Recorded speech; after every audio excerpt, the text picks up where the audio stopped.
Oi, gente, meu nome é Vanessa Letícia, sou estudante do IFMA Campus São José de Mamá, faço curso técnico de administração e já estou no segundo ano. E hoje eu vim falar um pouco aqui para vocês sobre propriedades coligativas.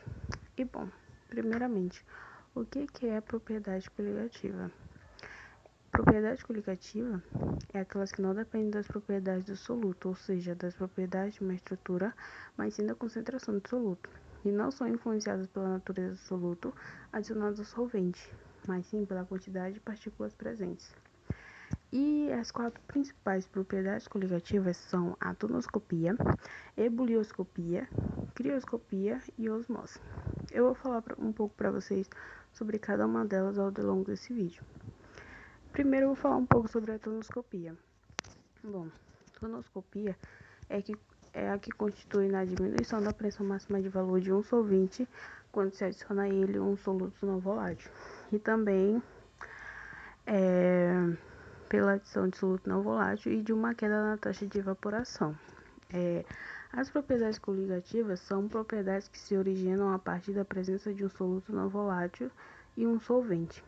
Quando o líquido entra para o estado de vapor, estabelece novas interações, sendo que a quantidade de solvente presente nesta nova fase vai determinar a chamada pressão de vapor. A pressão de vapor de uma solução corresponde à quantidade de solvente na fase gasosa, e existe uma relação entre o abaixamento da pressão máxima de vapor e o número de mols de soluto presente em uma solução.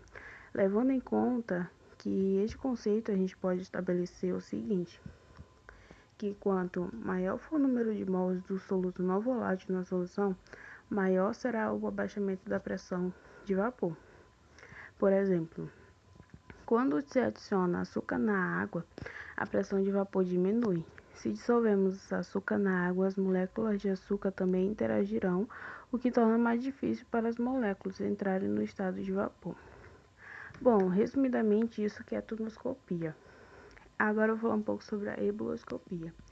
Ebulioscopia é a elevação da temperatura de ebulição do solvente em uma solução. Para que o líquido entre em ebulição, é necessário aquecê-lo até a pressão de vapor atmosférico, mas quando existem partículas insolúveis em meio ao solvente, o processo é mais dificultado, porque essa dificuldade é provocada pelo soluto na evaporação do solvente, ou seja, na elevação do ponto de ebulição do solvente, que está diretamente relacionada ao tipo de soluto presente na solução. E os tipos deles são o soluto iônico, que é quando se adiciona em água, e ioniza ou dissocia, povoando a solução com íons, por exemplo, o sal, base e ácido. E o soluto molecular, que quando se adiciona a água não ioniza, mantendo a forma molecular, por exemplo, a glicose e a sacarose, que quanto maior for o número de partículas no solvente, mais intensa será a ebulioscopia, ou seja, maior será o ponto de ebulição do solvente. Assim, em soluções iônicas, o ponto de ebulição da água tende a ser sempre maior que o ponto de ebulição de soluções moleculares, desde que estejam em uma mesma concentração. Bom, espero que vocês tenham entendido sobre ebulioscopia. Eu vou falar um pouco sobre a crioscopia. A crioscopia é o abaixamento do ponto de congelamento, ou seja, o ponto de fusão de um solvente pela adição de um soluto não volátil, como o cloreto de sódio ou a sacarose. O ponto de fusão da água, por exemplo, se é 0 graus Celsius, ou seja, a água congela em temperaturas inferiores a 0 graus Celsius. Porém, se adicionarmos a 180 gramas de cloreto de sódio a 500 ml de água, ela congelará em apenas temperaturas inferiores a menos de 22,86 graus Celsius. Resumindo, isso é crioscopia. Agora, e por último, a osmose. Bom, a osmose é um fenômeno que ocorre quando o solvente passa através de uma membrana semipermeável. em sentido a uma solução ou quando o solvente de uma solução menos concentrada, ou seja, mais diluída, passa através de uma membrana semipermeável em sentido a uma solução mais concentrada, que é menos diluída.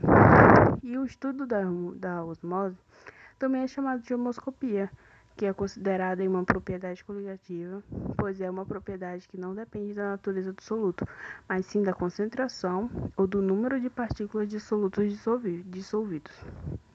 E a membrana semipermeável é seletiva, sendo que ela permite passagem do solvente, mas não das partículas de soluto. E as cascas de muitas frutas, verduras, legumes e hortaliças funcionam como membrana semipermeável. E a osmose pode ser observada no nosso dia a dia, quando, por exemplo, quando colocamos sal em uma salada, fazendo com que os vegetais ali presentes percam água por osmose para o meio externo, mais concentrado e murchem, como pode ver aqui na foto, aqui do lado.